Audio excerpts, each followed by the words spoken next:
We are about to run out of algae, so we're trying to get it as much as we can at the minute, digging it from everywhere.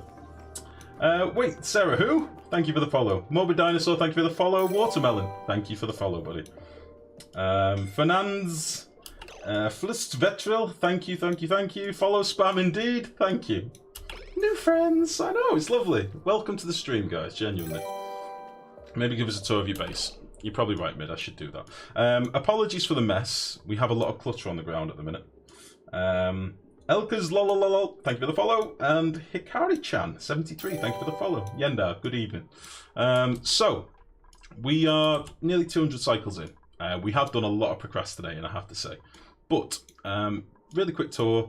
We have a lot of unfinished artwork, but we do have our bedrooms.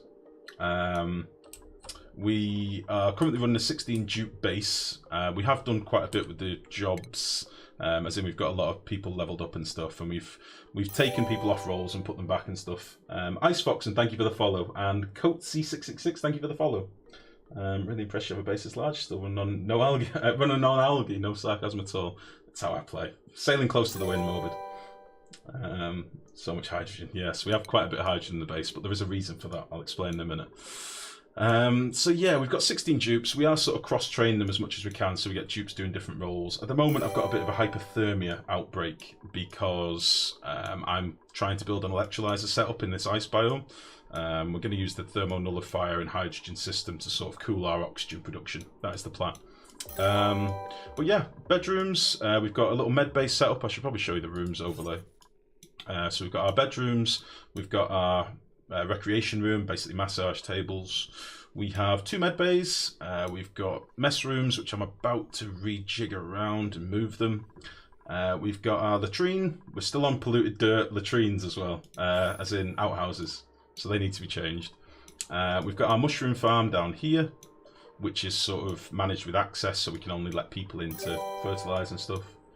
I know Aru, thank you very much for the follow.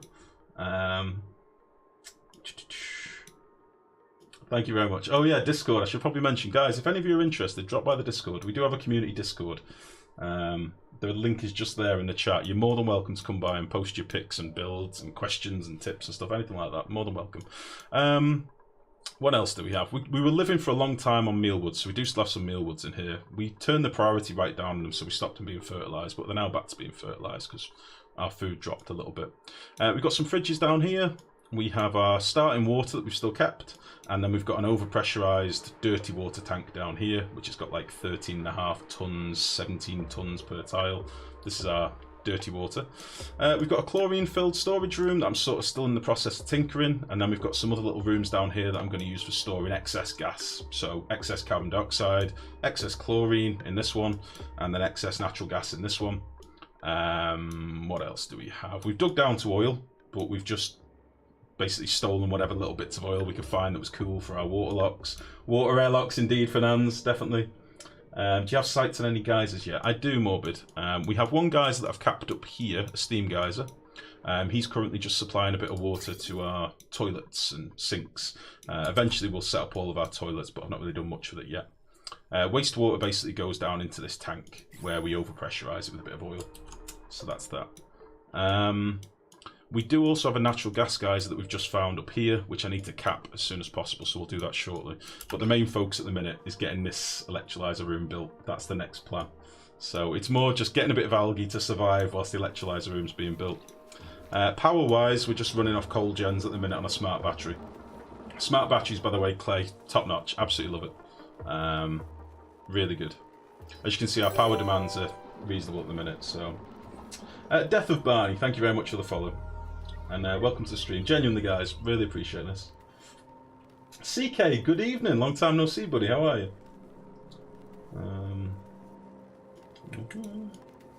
So yeah, that's about it, really. We're just still refining metals and stuff with the rock granulator. We don't have any refineries or anything. We do have a little bit of conveyors set up just to move coal to our coal gens, but that was more just us testing the conveyor lines, really. I didn't realise when we first built them that we needed a conveyor super dupe, mechatronics engineer, so we had to train one of them up. So yeah, And that's about it, guys. That's basically the tour of the base. We're looking to expand our different food options. We'll probably do bristleberries and stuff. We do have these set as greenhouses at the minute, but I'm thinking of rejigging all this a little bit. Oh, Mid, thank you very much for the sub, buddy. 5 months. Thank you very much. Really appreciate it. Is that Arnold gift from the movie Twins? It is! It is! Eating ice cream. Oh, shit. How do you do those water gates? The water locks, these, basically just put 2 different types of water in the tile. It's both a blessing and a curse, though, I will warn you, Ninja, because you do get the soggy feet and sopping wet debuff. So, on one hand, it's great for stopping gases getting in and out. On the other hand, it's a nightmare, because they do get stressed from it. All you basically do is put a... I don't know if I'm building one anywhere at the minute. Basically put a pump... I can show you. It's probably easy just to build one. So, the way that I do them, because I'm quite lazy if I'm honest, is I'll build a little V like that, and then say that's our room and that's our room, okay? And then all you literally do is get yourself a bottle emptier, spin him round, put him down, and then in your bottle emptier, choose one liquid, let them put a bottle in, or a bit of a bottle, say crude oil for example, and then another bottle of a different liquid, and then it'll create that effect where the liquids don't want to be in the same tile, so they bubble up. It creates surface tension on the roof, and then you've got a little lock that they can walk in and out. But as I say, you do pay for it with a stress change, so you end up with dupes that are all very soggy and very unimpressed. So that's that basically. Currently I'm battling with hypothermia, I will just warn you. I have many hypothermia ridden dupes. Because we're up here and it's very cold, but hopefully it will pass soon. We do have the med bays, so we can sort of deal with it for now. So that's that. If any of you have any questions or want to ask anything, by all means feel free. We're very open to questions here. I see this setup and realise how much I don't know about this game. Oh, we're early doors here, solid. Don't worry. Late game we start getting technical. Can't you just use water, or did they change it to where you need 2 liquids? The beauty of using 2 liquids, Dakota, is it just uses less. So if I use 2 kilos of crude oil or 5 kilos of crude oil and 1 kilo of water, it'll still make a water lock. So you don't need to use much liquid, basically. I approve of that subscription notification loop, I know. Next time I play the game, I should name one of my dupes Andy. Exactly. Listen, if you don't like Parks and Recreation, what the hell? Are you British or Irish? I'm very much British, Watermelon. I'm from the northwest. Well, English, technically. I use an eco-suits anywhere. Exosuits, I don't need them yet, but I will use them later, Morbid. I normally use exosuits in localized areas, so I only use them in the regions where I need them, because they slow your dupes down quite a bit. So for example, in our oil biome later, I'll start using exosuits, but because we're not digging it out yet, there's not really any point. But yeah, I will do eventually. Do you have a favourite contraption you built so far in Oni? Mid at the moment, it's probably the steam turbine build, but that was realistically just to test the theory. But that's on the forums. If any of you have not already, do register on the forums because you'll get a lot of tips on there. Get on the Clay forums. There's a thread that I did today called the updated steam turbine, working updated steam turbine. That was quite a fun build. Tricky, but a fun build. But yeah, where do babies come from? Ask your mother, Nalash. But yeah. Have many of you played the new update? What are your thoughts on it? I quite like it. I'm very much enjoying it. I've been enjoying it a lot. I'm surprised it doesn't use any steam. It is using steam. It does consume steam a lot. They've changed it Zoo Hybrid. It didn't originally, now it does. So you need to be feeding it constantly. I think I'm feeding it 2 kilograms a second for each steam turbine, so... how's the FPS? FPS is golden, Scyther. Really good. The optimizations have really helped. We're at cycle 200, so we're not exactly a late game base, but it's just as fluid as when you start out, pretty much. Considering how many build commands and dig commands and sweep commands I've got outstanding, FPS is golden, mate. Get back in the game if you've not been playing it. It's really good. HS Kiz, thank you very much for the follow. Welcome to the stream, buddy. That video said it didn't. My YouTube video was probably out of date because it was on the pre-release Zoo Hybrid. But I will do another video once we get a couple more hot fixes from this release, probably.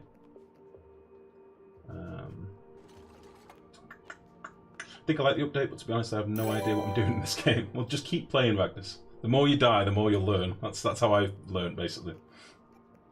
I really love it, but I'm a little sad they got rid of 1 to 5 star priorities. I didn't actually play the pre-release until they'd hotfixed that out, Morbid.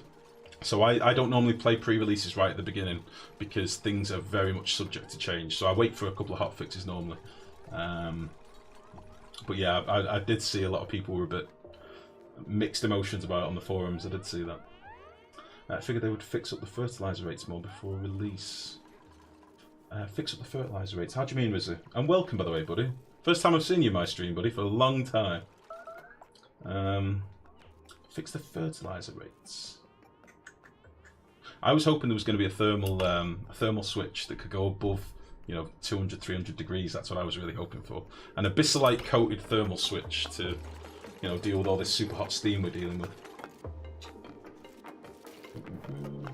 Oh, Money, thank you very much for the follow. Sorry, I didn't see that. Thank you very much. Welcome to the stream. The only time I struggled with frames when I hit Alt-S and scrolled out, paused it on that screen, then on pause and caused lag because it had to load everything moving like gases, but it had a lot dug out. There's certain things that, a little bit temperamental, like the job screen is a little bit temperamental for me at the minute. That can sometimes lag me out a little bit, but again, things like that will be hot fixed eventually, I'm sure.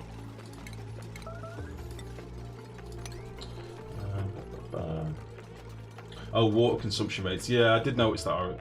I tried on the turbine build. I did try sort of testing how much water it was consuming. I think it's about 2 kilos. 2 kilos a second per turbine. That's a lot of water. So I'm hoping it gets fixed. And I did put in the forum thread, like, I'm hoping it gets tweaked a little bit. Because at the moment, it's a bit hungry for what you get out of it. Especially with the tweaks to like being able to tinker your machines and stuff and get more power from, turbines, from manual generators. So I'm hoping they're going to tweak it a little bit.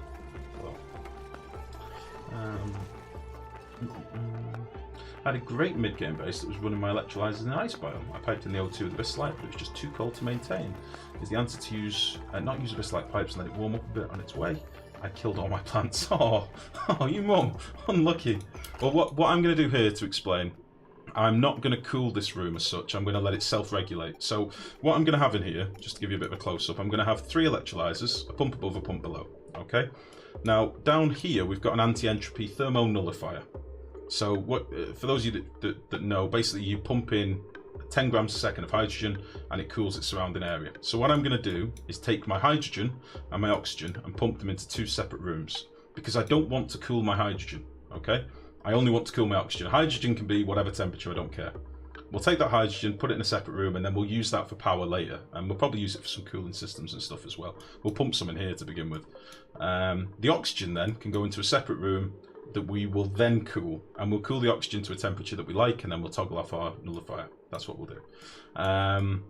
That will mean that we're not wasting precious cooling power on cooling hydrogen. There's no reason for it. So that's the plan ultimately in this build, but whether we'll get it done before we run out of algae, I don't know. It's very close at the minute. So one of the mice's laser gun shot out a new colour, red. Yes, it did indeed. Mid. When the miners are leveled up and they're mining a harder material, they'll shoot a different coloured laser. It's very cool. Any chance you could explain what you're going to accomplish with the electrolyzer build that you're doing in the cold biome? Also, how do you handle germs with digging out slime areas and such? I'm such a noob. I've only been playing for about a week. No problem at all, Ninja. My general go-to advice, I say it to everybody on the forums, if you're building a compactor area to store all your stuff, fill it full of chlorine. If you fill it full of chlorine, then whatever you mine, you can potentially put in a chlorine-rich area that will kill off the slime lung. That's what I normally do. You can always use cold, or fill up your area that you're digging out with oxygen, and that'll kill the slime lung as well. That's what I'd probably recommend. Red lasers when they mine harder elements, exactly, yeah. My best base, I got to around 250 cycles, then noticed I was getting hot in my base. Didn't realise Steam Guys was going to kill me over time. Didn't start for 75-degree water, now I'm getting hot in my base. Make sure all your liquid pipes that are bringing geyser water anywhere are made of abyssalite. It's the easiest way of keeping track of it, sort of thing. People neglect cooling their geyser water a lot. All it needs is 2 or 3 weezeworts.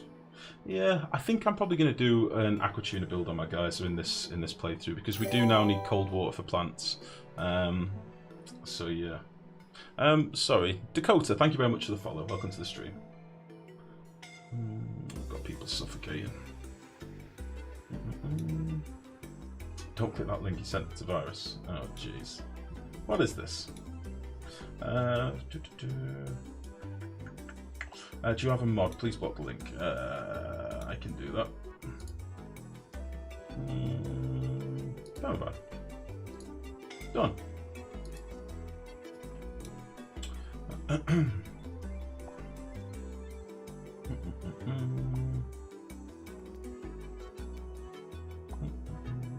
Wastewater effective for the gas geysers since they don't create a whole lot of energy in the world. The water from steam geysers, however, way more energy than wastewater can handle. Yeah, exactly.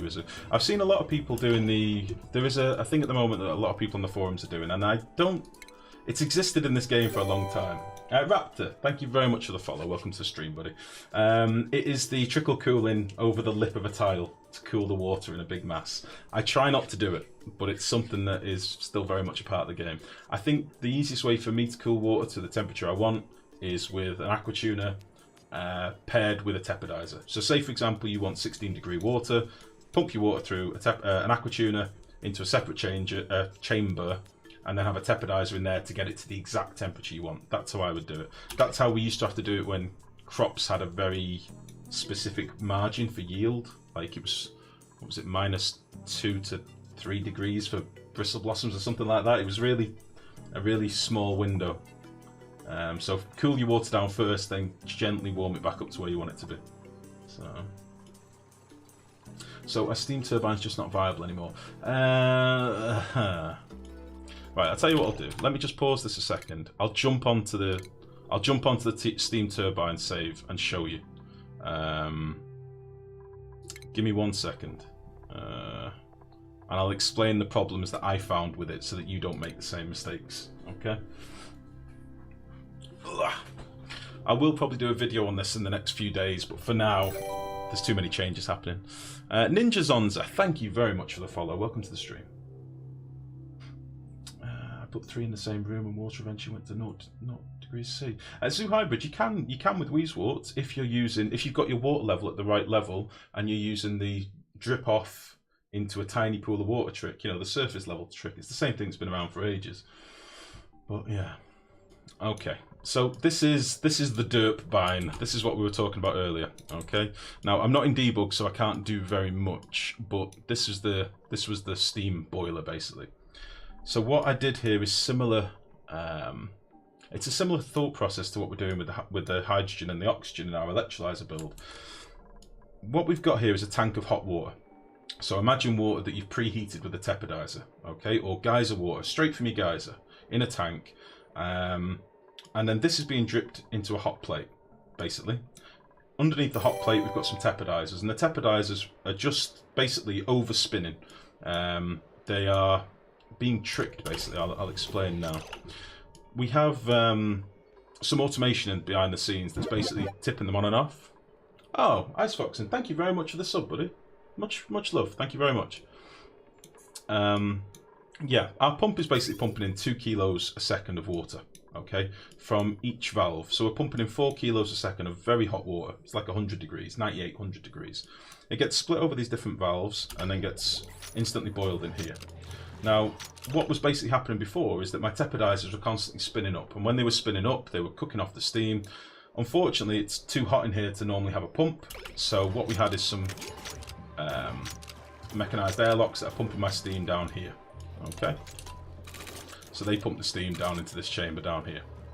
That's the boiler room. I explained this on the forums. The one thing I've done wrong in this build that I would recommend any of you that are going to tinker with the steam turbines do is separate the 2 rooms with a void vacuum. Okay, so 3 airlocks or an airlock and some tiles either side with oh, you'd have to do it with 3 airlocks. You'd have to do it with 3 airlocks. 3 airlocks, 1 on a knock gate so that your middle door toggles on and off. Reason being, I'm starting to get my build cooked by the magma. So in here, we're probably getting to the point where my teppidizers are being cooked. So they're at 150 degrees at the minute.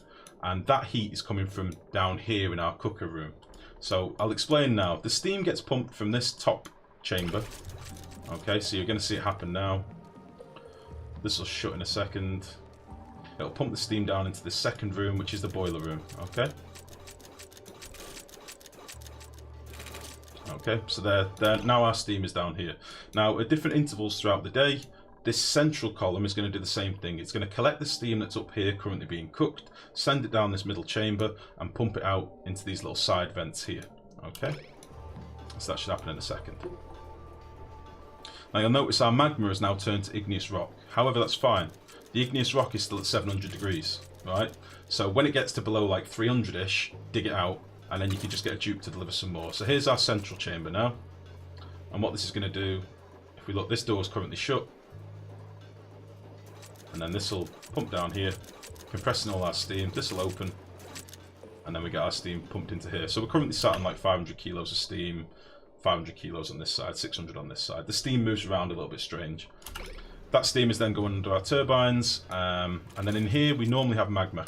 The magma is now cooled, but if we look at our thermal overlay, you can see that some of the surrounding tiles are starting to heat up. That's my mistake. I put temp shift plates connected to the wall tiles, so I'm basically losing heat for no reason. Same with these. These are a bit slight tiles. These should be at 20 degrees, but they're not. So yeah, that's one tip I'd say not to do. Don't use temp shift plates behind them. And make sure you separate your two rooms with a void. Because what's happening now is these doors down here that are like 600 degrees, this heat is rising up and up and up and up and up and up and up, and it's cooking this teppidizer. So this teppidizer is overheating. So that's one of the things I only realised earlier on. That's one thing I would definitely do. Separate your two rooms. But in theory, this is doable. You could do this in a single player world. It would just take you ages. It is very much doable. It would just take a long time. And you can also dig out your magma and refill it. That's not a problem as well. We've done that on stream before. You can handle magma as long as you're working within a vacuum. That's no problem at all. So there you go. That was my brief explanation of the boiler. It is worth doing because this is giving us 4 kilowatts of power. Okay, it takes very little power to pre-boil steam. Very little power. If you use tepidizers or aquatuners, doesn't matter which. This is giving us a heck of a lot of power, but it took so long that I think they do need to reduce the temperature demand. I think something like that. You're reliant on magma though, isn't that? Which isn't endless. Exactly, that's the thing. So you are relying on a finite resource. But as you can see, I mean, if you look, we can't obviously get to all this magma because some of it's blocked by neutronium. However, you can, I think you can still break neutronium with pressure. But realistically here, we can get to this pool, this pool, this pool, this pool. I mean, that's a lot of energy essentially sat here in this lava. So if you can get to this and use it, use it. But once you run out, you're stuck. But as I say, even when it cools to igneous rock, it's still got a lot of energy in it. It's still got a lot of power. I mean, if we run this, you can see it is losing heat. But, you know, that's 10 minutes for this little bit here, you know? And I'm sure you could probably insulate this better. And if I wasn't losing heat to my abyssalite tiles, it would last longer as well. So, there you go. What happens if you don't handle magma in a vacuum? It cools, Nalash. As soon as it's bottled by your dupes, it cools. So likewise, these liquid locks here, I've used petroleum and crude oil, right? So the reason I've done this is to show you how you could get stuff in and out of the build. If you had a dupe come and collect some magma from here, when they go through this liquid, you'll lose some temperature out of your magma, and you can see it in what they're holding. It'll say it's dropped to like 1400 degrees or 1500 degrees or whatever. So you can't really have them going through too many liquid locks because all of a sudden they'll just be holding a hot piece of igneous rock or drop it to the ground. So you do need to have them working within a vacuum ideally. It's generally the best way to do it. I would probably not have them going through any liquid locks if you could avoid it. Unless it's before they pick up the magma, if that makes sense. But yeah, you could potentially do this in a single player, definitely. Definitely. I just don't have the time at the minute to do it. So yeah. So I hope that explains something anyway. It is on the forums. If you want to have a look, it's all explained on there a bit better. I'm a little bit bumbling at the minute, and I've been streaming for quite some time, so it's quite late for me. Let's go back on here. I missed a lot of messages, by the way. Sorry, I'm not ignoring you. I love this game, but I'm terrible at it. If my tubes don't start, if we're out of oxygen, or just get too hot or too cold. Just keep playing, Sindane. Keep dying. Every time you die, you learn something. People are saying that steam turbines are just not sustainable at all right now. Seems odd. It's just hard. It's hard, Eku, I would say. Right, let's get back to digging this out. And that's playing with stress reactions turned off. I see. Yeah, thank you very much for the subs, guys. Really is appreciated. Thanks for all the follows. It's really, really cool. My OCD makes me nuts. If any Duke dies, so I've made about 1 billion new games. Ah, jeez. Adizor, thank you for the follow. If I didn't thank you already, thank you very much. Yeah, I'm sure you get the hang of it too. That's right. Did they ever fix doors making vacuums just basically not existing when open? That has been fixed apparently. It was crashing my game. If I clicked on a vacuum door, my game would crash to desktop, which was very annoying when I was doing those compactor lines. Not compactor, the mechanized airlock lines. I'd do all my settings on like my buffer gates and stuff, and then it'd kick me out and I'd lose everything. I was gutted. But that seems to have been fixed. From one Parks fan to another, and more importantly, I appreciate how communicative you are with your audience. I could use to step up my Oni game, and this is nice and educational. Thank you very much, Fox, and thank you.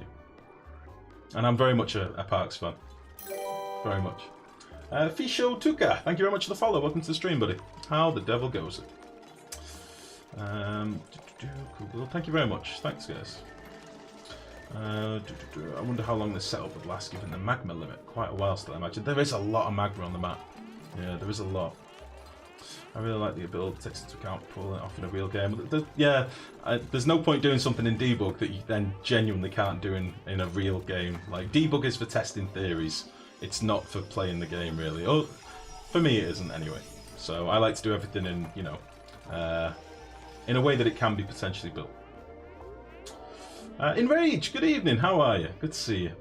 Sorry I'm here so late. Don't worry. It's nice to see you.